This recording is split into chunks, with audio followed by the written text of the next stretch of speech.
Hey friends, it's Theogenic here. I am going to be doing some open air tub birthing, and I want to just let you know what I've done so far. I have wiped down my scissors with Microban, which is this.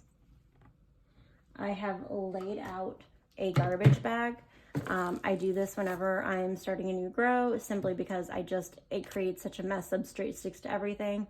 So we're gonna begin, but I have not sterilized the work area yet. So this is actually something that Anne, not Ann Teeter, Anne, who's from the Netherlands, who makes amazing mycology devices like this sterilizer. I'll show you a little bit later. Induction sterilizer and magnetic stir plates. She actually talked to me about this before. So in the olden days, we'll call it the olden days, the way to create a sterile area is to wipe down your area, spray your area with rubbing alcohol. You'll notice I have my crystals out.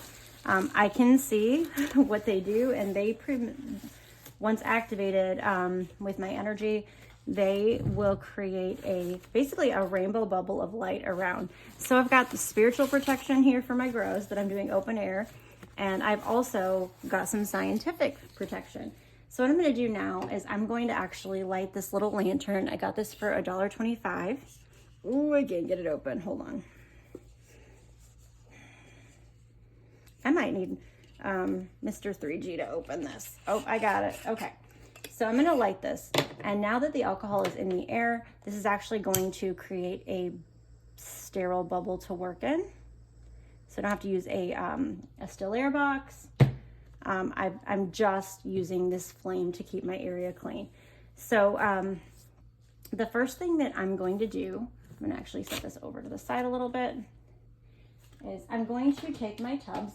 Now this is a bottom tub. This is 14 quarts. I got it for $1.25 at Dollar Tree. I have gone outside and used a torch lighter to burn holes in it. I did on this one 2 a little lower and 2 a little higher. Well, I kind of messed this one up, but and usually I will put a couple of holes, up to 4 holes in my top tub too. But this time I did not, and you'll notice. And the reason for that is because where I'm at in Michigan, it's very dry this time of year. So I'm really just trying to promote not having to open the tub again to mist by having adequate moisture up front. So what I'm going to start with here is, even though I have this open flame, I'm going to move this away from my open flame, and I'm going to spray this down with alcohol. I'm going to keep it away from that flame for a second. We don't want to go poof. And I'm going to let that set for a second. And I'm going to wipe down the tub that I'm using for the top, or I'm going to mist it down with alcohol.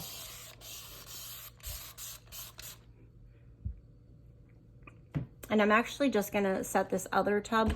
So this is the bottom tub. I'm gonna set it in the top tub, let that have the alcohol, and it'll wipe it down after. The Dollar Tree tubs do come with these handles on them. I remove them, we don't need them. They kind of just get in the way. So it was $1.25 per tub, just to be clear here. So for a tub grow, I'm paying $2.50 for these.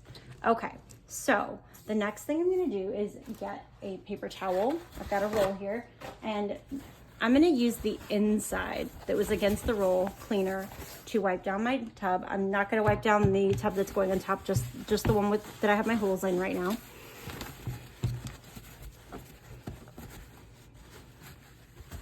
Just to create a clean environment.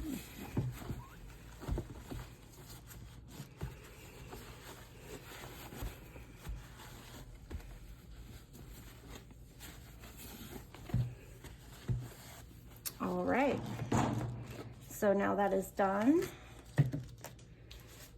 I'm actually also going to wipe down my spray bottle with alcohol, the nozzle, the bottle, because we're going to be touching that. We will be wearing gloves today.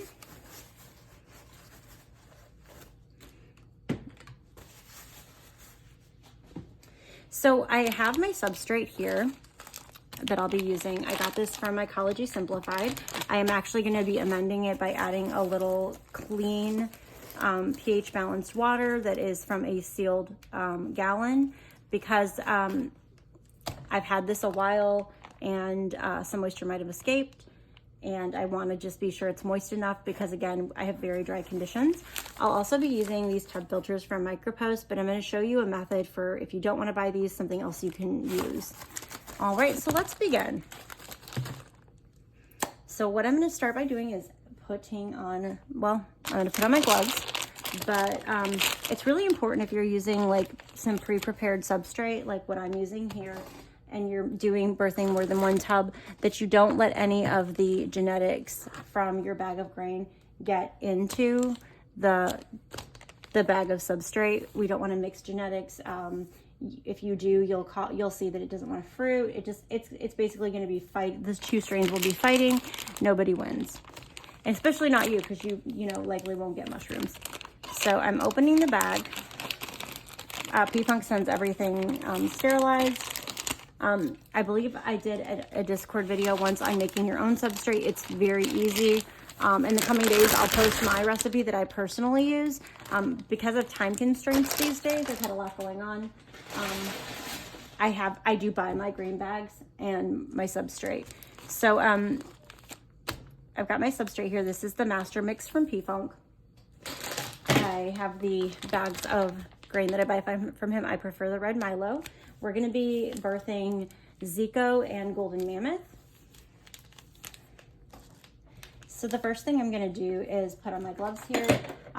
Regarding the substrate, so I like to use a little scoop, and I am unfortunately having a hard time finding it in this moment, which is not fun.